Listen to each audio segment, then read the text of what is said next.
You're listening to Independent TV 7. Kindly click on the like button and don't forget to subscribe to our YouTube channel at Independent TV 7. Also, don't forget to click the bell icon to get more notification. Thanks for watching. Yeah, breaking news. Nigerian Ministry of Justice under Attorney General Malami goes bankrupt, exhausts 2021 budget, unable to pay workers' salary. This is coming, as a surprise to many. As it is, it's also very, very appalling.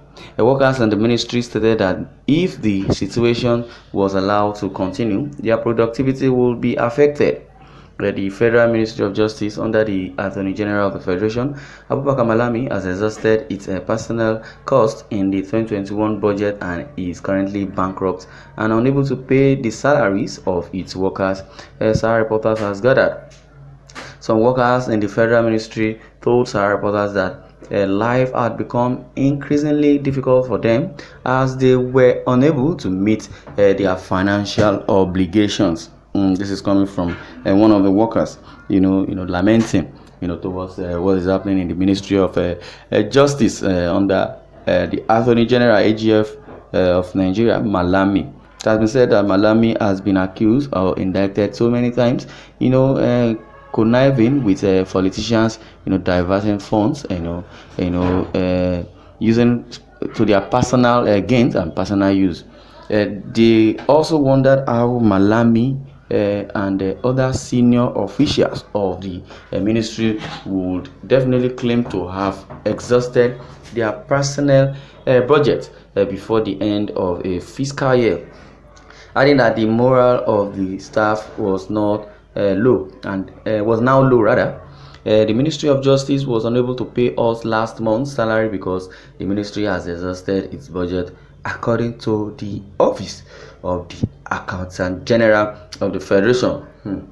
The Accountant General of the Federation, the Accountant General, had also written to call the ministry's attention to it before, but out of Malami and others' negligence, they didn't take it seriously because they refused to act on it. A female worker told Sahara Reporters, hence they couldn't pay our salaries. Another worker in the ministry stated that if the situation was allowed to continue, their productivity would be affected. He added that expectedly, many of them were down with a rising debt. The personnel cost of the ministry is exhausted. The top officials have lavished the money and have run down the ministry with wasteful spending. Okay. We have not got last month's salary, he also said. That's another worker, giving us his own ordeal and lamenting. Sahara Reporters had, in a series of detailed investigations, exposed how the Attorney General of the Federation acquired several properties whose value ran into billions of naira since being appointed by Buhari. For example, Malami has an underground hotel in Sokoto, 3 houses at Peace Estate, Abuja, a brand new state of the art school in Kebbi. Wow. Malami also has 2 houses for his son worth 100 million naira each, and a new hotel under construction in the Jabi area of Abuja.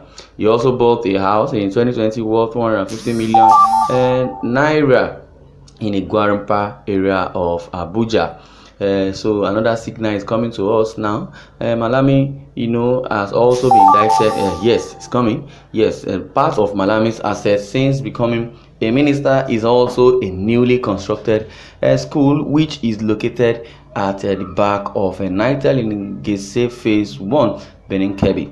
A new house worth 600 million naira on Ahmadu Bello Way, Nasarawa GRA, Kano, was acquired by Malami. Also, after becoming a minister, Malami also built a 3 billion naira multi-purpose event center in Kebbi State, named as Burr Arena for his son in Kebbi. Okay, this is part from Raymond Hotel located on Zaira Road, opposite Amino Kano Teaching Hospital, which the AGF, which is Attorney General of Federation, massively upgraded.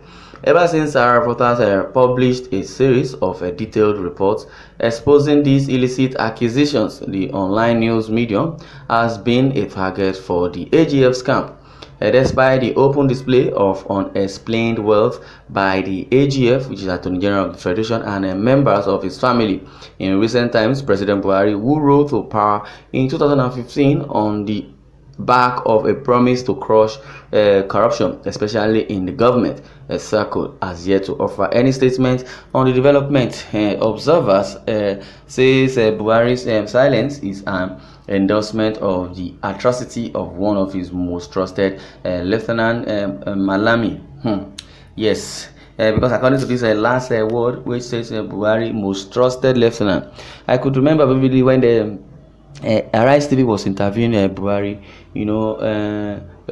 concerning the Fulani menace, Fulani elders killing people here and there, and they were asking Buhari, what has it seen, concerning what Malami said, that they are going to, see to it by what the southern governors have said concerning the ban on open grazing. What Buhari, answered was that, do you want me to contradict my Attorney General? He had so much trust in his attorney, and now see what is really happening. So Attorney General of the Federation has been indicted and also been hinted that Buhari has plans to sack him. So he has been running around for him not to be sacked, trying to make sure he bribes so many people, and he has also helped so many politicians divert funds. The real Yahoo boss of Frosta will say Malami is a picker. He's picking for them, diverting their funds. And this present administration would come and say they want to fight or eradicate corruption. What is really happening? They are the ones now swimming in corruption, which they said they want to fight. And now it's very obvious that most of the money or the funds that have been borrowed from international organizations is being shared among the so-called politicians. But Malami now is the problem Nigeria is facing as it is. I could remember the CBN governor came out the other time, was saying Aboki FX is the one manipulating the dollar, giving the public a wrong rate. As it is now, we now see that Aboki FX is nowhere close to the problem of Nigeria. Neither is Nnamdi Kanu nor Sunday Igboho is the problem of Nigeria when it comes to economic meltdown. Yes, the insecurity that is going on in the northern part, I believe, yes, those that are sponsoring it are not far-fetched. Malami should be picked up. That's just it. That's the truth of the matter. Malami should be picked up because he would not tell us he does not know anything about the menace, in the northern part. They are using, that as a yardstick to embezzle more money. They'll borrow money from international community. They will share it among themselves. You could recall that they said they bought ammunition for $1 million. But at the long run, the US said it was $500,000 that was given to them. So where is the remaining $500,000? That was the stamp duty charge that is being charged from our bank account is also going to Malami. And Malami is also the one telling us that the VAT, which is the value added tax that is being generated by states, sending to FRS, that the state cannot ban or pass the bill of VAT for states to collect their VAT by themselves. So Malami, so many atrocities is against Malami. So what song are we going to sing to this one now?